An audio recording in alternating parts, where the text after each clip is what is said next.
మీ సంకల్పం ఫలించాలంటే అనుమానం, అసహనం, భయంతో కాకుండా నమ్మకంతో, భరోసాతో ఉండాలి. నిరీక్షణతో కాకుండా నిశ్చలంగా ఉండాలి.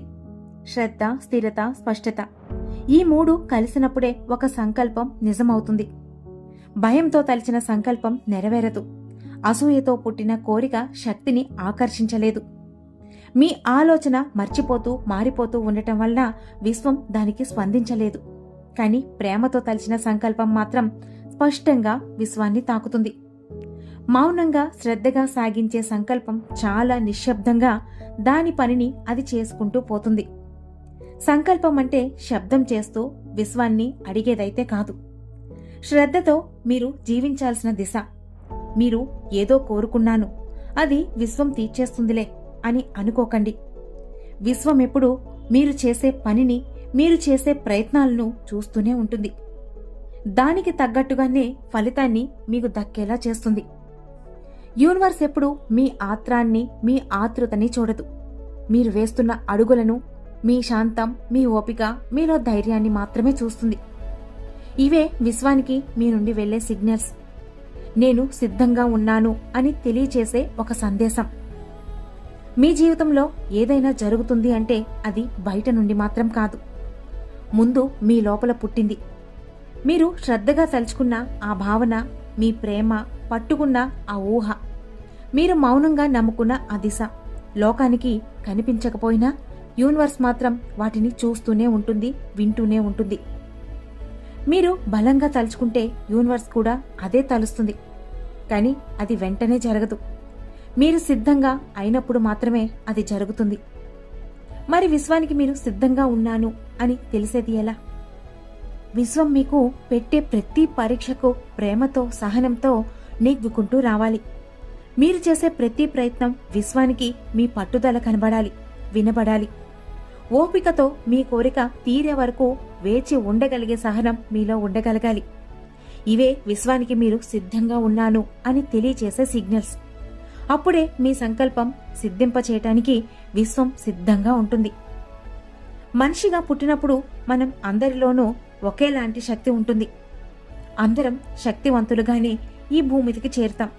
కానీ ఆ శక్తిని తెలుసుకొని సమయాన్ని సరిగ్గా ఉపయోగించుకోవడంలోనే ఉంటుంది సక్సెస్ అనేది. కేఎఫ్సి అధినేత 1009 సార్లు ఓటమిని ఎదుర్కొన్నారు. అతను పుట్టుకతో ధనవంతుడైతే కాదు.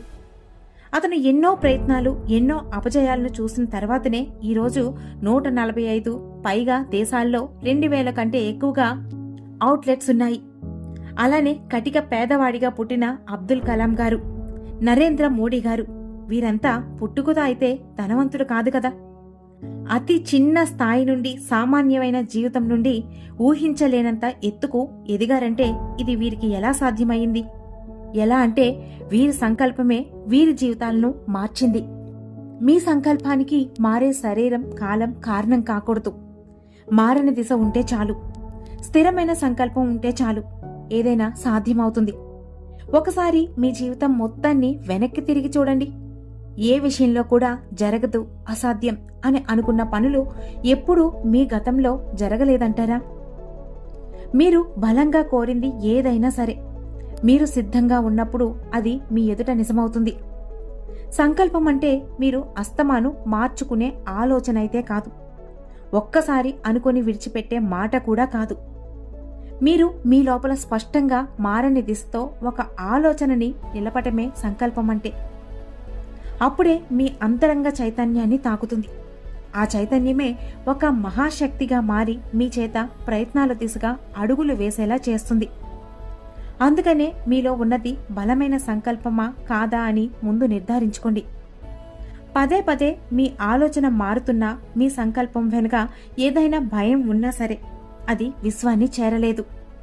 అందుకనే లా ఆఫ్ అట్రాక్షన్లో మీ కోరిక ఏంటి, మీకు ఏం కావాలి అనే స్పష్టత మీలో ఉండాలి అని పదే పదే చెప్తూ ఉంటారు. స్పష్టత లేని కోరిక ఎప్పుడూ విశ్వాన్ని చేరలేదు. అందుకనే మీ కోరిక పట్ల స్పష్టత, స్థిరమైన ఆలోచన, చెయ్యగలను అనే ధైర్యం, జరుగుతుంది అనే నమ్మకం, చేస్తున్న పనిపై శ్రద్ధ, సహనం, ప్రేమ ఉంటే చాలు. ఇక జీవితం మీరు కోరుకుంటున్న జీవితం మీ చేతుల్లో ఉన్నట్టే. కొంచెం ఓపిక, ధైర్యం, నమ్మకం, ప్రేమతో మీ పనిని ప్రయత్నించి చూడండి. ఖచ్చితంగా మీరు అనుకున్నది జరిగే తీరుతుంది. మరి ఈ వీడియో మీకు ఏ విధంగా అనిపించిందో మర్చిపోకుండా మీ అభిప్రాయాన్ని కొంచెం ప్రేమతో, సహనంతో కామెంట్స్ ద్వారా తెలియచేయండి.